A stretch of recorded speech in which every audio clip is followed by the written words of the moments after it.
Situation de plus en plus tendue également dans le nord-est du Mali. Voilà plusieurs mois que le IGS, la branche sahélienne du groupe État islamique, mène des offensives meurtrières pour prendre le contrôle de Ménaka, où les mouvements Touareg, MSA et Gatia s'efforcent de protéger les populations. Le danger djihadiste serait à présent aussi aux portes de Kidal et nous sommes en direct avec l'un des dirigeants de la CMA, la coordination des mouvements de l'Azawad, chargé du suivi de l'accord de paix d'Alger. Ataï Ag Mohamed, bonsoir. La situation semble critique à Ménaka. Est-ce que vous, les hommes de la CMA, êtes prêts à faire front commun avec le Gatia et le MSA et tous les groupes Touareg avec qui vous étiez en conflit pour lutter contre les djihadistes afin de défendre Ménaka? Bonsoir, je pense qu'il est tôt pour dire que Ménaka est directement, la ville de Ménaka soit directement fragilisée par cette action de Daesh, d'État islamique. Pour ce qui concerne la CMA, nous sommes toujours engagés à défendre les populations sur le terrain. C'est pourquoi nous avons une opération en cours à Kidal pour la sécurisation qui s'appelle l'opération Tartite. Toutes les options sont à l'étude. Jusqu'ici, nous ne pouvons pas confirmer que nous le ferons en coalition avec d'autres acteurs, mais toutes les options sont à l'étude.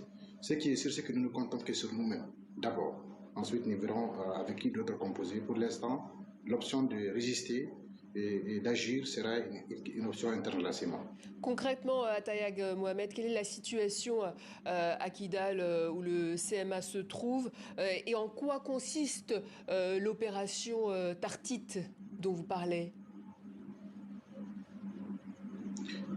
À Kidal, la situation est calme, puisque nous avons réussi énormément de déplacés internes, évalués entre 4000 et 500 personnes déjà déplacées. Nous avons une situation humanitaire très critique où l'appel est lancé à tous les ONG internationales qui voudraient bien aider tout de suite. La deuxième chose, c'est que l'opération Tartite consiste d'abord à sécuriser la région de Kidal, la ville de Kidal.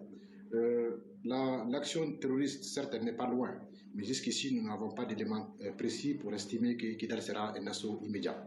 Cependant, nous essayons de prévenir l'action terroriste qui se prépare, ou djihadiste, si vous voulez, proprement dit. Et c'est pareil à Menaka, parce que pour nous, il n'y a pas que Kidal. Pour la sécurité, c'est de l'ensemble du territoire de l'Azawad, et la région de Menaka en fait partie. Et du coup, est-ce que vous combattrez auprès de l'armée malienne ou pas du tout?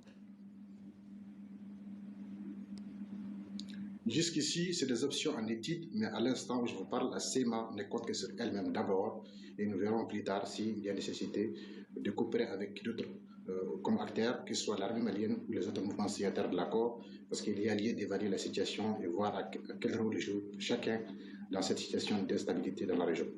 Avec toutes ces tensions, est-ce que ça veut dire que l'accord de paix dit d'Alger signé en 2015 a volé en éclats ou pas encore?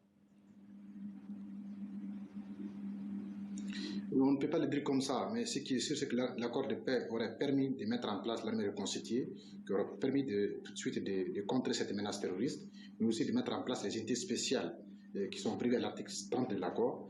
Mais jusqu'ici, nous sommes au stade de discussion sur les quotas de cette armée reconstituée, la chaîne de commandement de cette armée reconstituée, son mode de déploiement sur l'espace concerné par l'armée reconstituée en ce moment-là.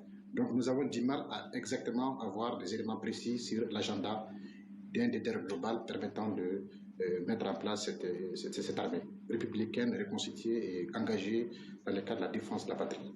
Quel est le rôle d'ailleurs de l'Algérie avec qui vous êtes plutôt proche? Proche, bon, nous sommes proches de tout le monde, mais l'Algérie, c'est le chef de file de la médiation internationale. C'est un pays qui joue un rôle important dans le cadre de la médiation surtout, mais aussi de l'intérêt que ce pays a par rapport à la stabilité dans le Sahel.